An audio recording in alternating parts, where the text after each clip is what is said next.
आशा की किरण।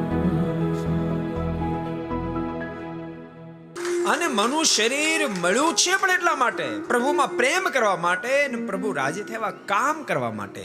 પ્રભુ પ્રેમ કરો, પ્રભુના કામ કરો, બસ એટલા માટે આ મનુષ્ય શરીર મળ્યું છે.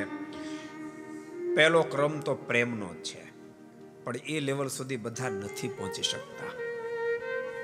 એટલે મનુષ્ય દેહ નિષ્ફળ ન જાય એટલા માટે બીજા ક્રમમાં પ્રભુ માટે કામ કરો, પ્રભુ રાજી થયું કામ કરો.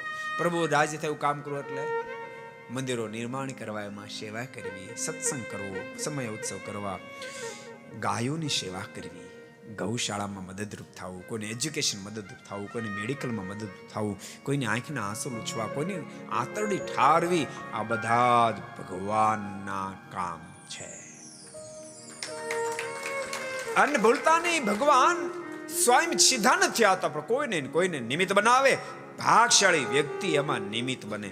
યાદ રાખજો, ક્યાંક માનો કે મંદિર થતું હોય, કે આવું સંકુલ ગુરુકુળ જેવું નિર્માણ થતું હોય ને તમે મદદરૂપ થયા, ભૂલતા ને એ વાતને, અહંકાર નહીં લાવતા.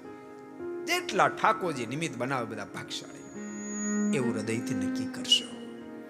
તમે કોઈને આંખોના આંસુ લૂછો, આનંદ જરૂર થાવો જોઈએ, અહંકાર નહીં કે હું હતો એટલે એનું સેટિંગ થયું. નહીં, આપણે ન કરે તો ઠાકોરજી બીજે નિમિત્ત બનાવીને એનું સેટિંગ કરી નાખત. કરનારો તો એ ઠાકોર છે, એવું નક્કી કરશો તો તમને કોઈ દી પ્રોબ્લેમ નહીં થાય. को पसंद आया हो तो लाइक करें और शेयर करना मत भूलिए. सब्सक्राइब करें सरदार कथा चैनल को और बेल आइकॉन पर क्लिक करना मत भूलिए लेटेस्ट वीडियो सबसे पहले पाने के लिए.